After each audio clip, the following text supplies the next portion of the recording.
Hello everyone, I have acquired this 1970s Slingerland kit, which is in decent condition. It just needs a bit of a cleanup. So I thought I'd do a video about the cleanup process and what I'm going to do to polish it up so it's super shiny. I'm going to leave the camera running and I'm going to start off by removing the tension rods and other bits and pieces so that I can get to the shell, give it a good cleanup. So I'll start there.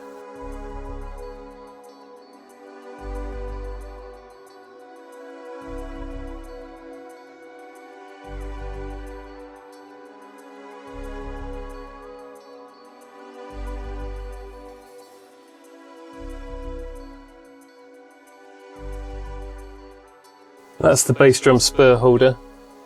This one I'm going to be very careful about cleaning because it's still got the original price tag on it, which is 40. I think that's, I'm going to presume it was £40. Don't think you'll ever find a bass drum for that price from a shop these days. So bargain.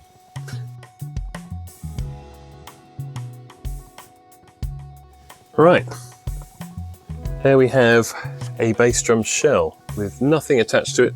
The only thing that's left on it is the Slingerland badge, which is kind of riveted on, so I'm not actually going to remove that. I'm going to clean around that very carefully. So the process will be, I'm going to use some tin foil, aluminium foil, because it's softer than chrome, so it's not going to scratch it. I need some soapy water with that. And then I'm going to go over and tea-cut it, put some metal polish on, make it super shiny. I keep looking up there, but the camera's there. Remember.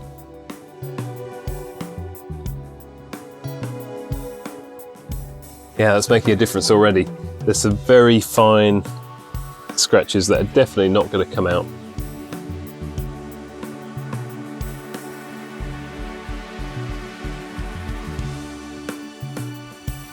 I was worried at first that the foil was going to scratch this, but you can see where the tension rod lugs holders used to be.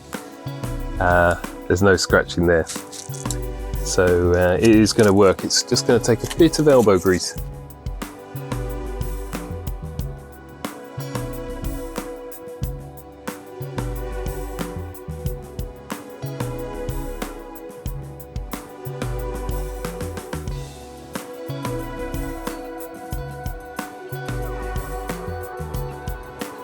Okay, I've been over the whole drum with foil. I'd say shininess is probably up to a 6 or 7 out of 10 now. It was a 3 or 4. So now I'm going to put some chrome polish on it and see if we can get it up to a 10, or at least a 9.5.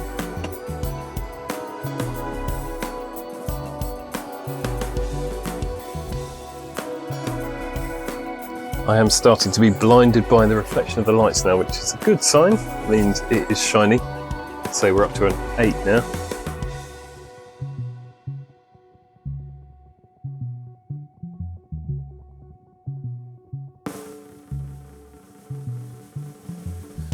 So that's the shell sorted. Now I'm going to go through onto each of these bits of metal and just give them a bit of polish with the tea-cut. So these are shiny as well. And then I need to put it all back together.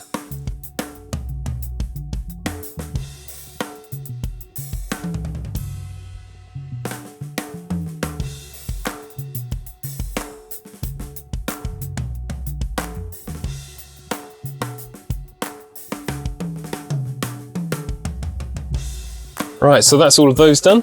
I now need to do the bass drum spurs, spur holders. So I'm going to polish them up in a minute. However, I have just remembered that I've got some bread rolls proving in the kitchen which need to go in the oven. So I'm going to put those on, then get back to polishing. BRB. Okay, bread rolls are in. I am going to set myself a timer because I will forget. Okay, Google, set a 30-minute timer called bread rolls. Timer bread rolls set for 30 minutes. Excellent. Now I will get back to polishing.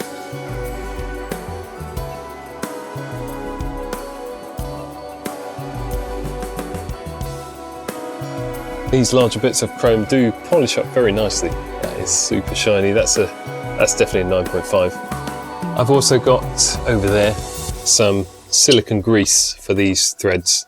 This one is particularly squeaky, so I'm going to take this out and put a little bit of grease on there. Right, I've been looking forward to doing this bit. Large piece of chrome. I think it's going to look quite cool when that's all polished up. Oh, check that out. Look at how shiny that is. That's cool.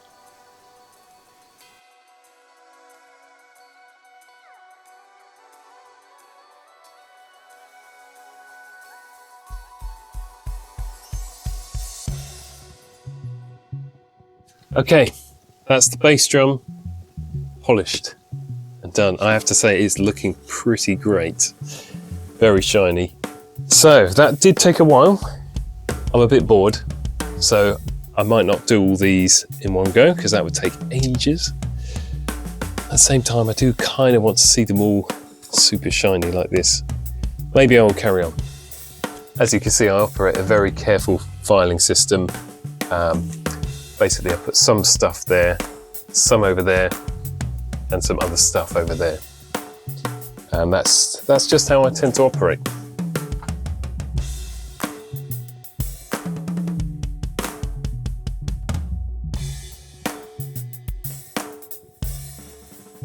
Okay, here we are back for day 2. Last night I actually did the shell of the high tom and the snare, which, look how shiny that is now. Beauty. So I've only got a few bits to finish off with the polishing. It's basically the rims of the high tom to do. So I'm going to do that first, then I'm going to put it back together.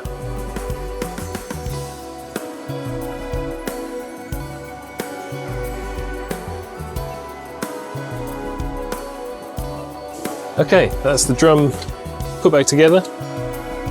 Look at that, beautiful. So now I just need to do a quick tune-up, and then I'm going to assemble the whole kit.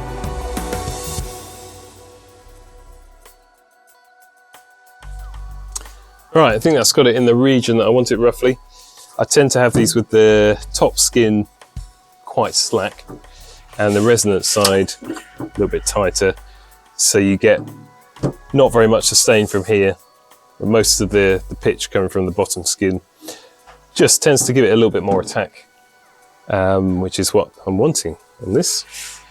Now, we're going to find out what it sounds like. I'm going to swap the kits over. So I'm going to pack this one down, set this one up in its place.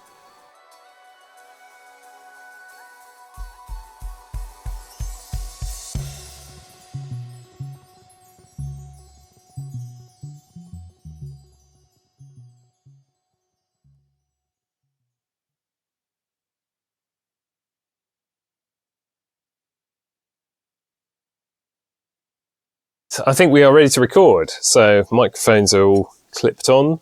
I'm going to start with the toms.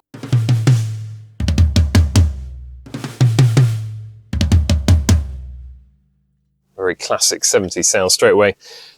Yeah, there's not a lot of resonance from these shells because I think the chrome wrap apparently acts as a bit of a mute. Yeah, that's working. So onto the bass drum. Again, super short, partly because I haven't got a front skin attached. I tend to record like that.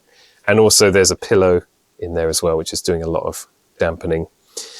I like this drum because there's not a lot of bottom end to it, which is a bit different to a modern pop sounding drum kit. It's just, it doesn't take up the whole of the low end in the mix, allows the bass player to have a bit of space. And it's perfect for recording yacht rock and stuff I'm doing with Super dB. It's going to be absolutely perfect for that.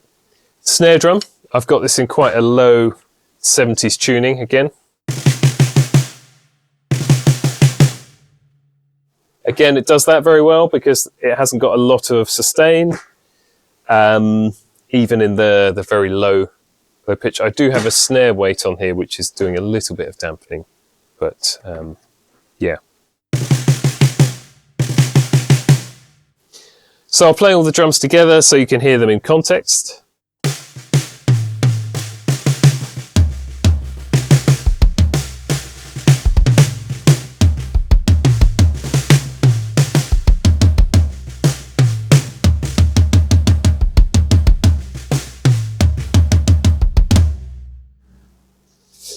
Very nice. All very short sounds, and I think they work together very nicely.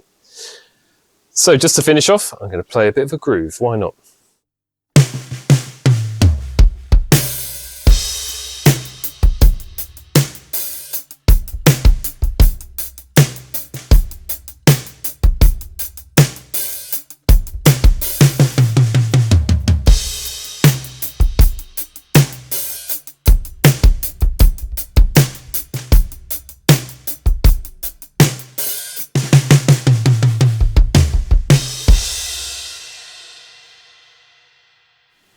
So, as you can hear, they are lovely sounding drums.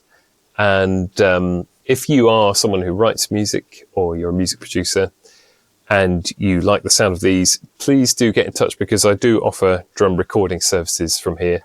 You can find me on www.jwillsmusic.co.uk or jwillsmusic on Instagram, all the usual platforms. Please do get in touch, because basically it's an excuse for me just to play this wonderful drum kit and a few others if you want a different sound. Thank you for watching, and bye for now.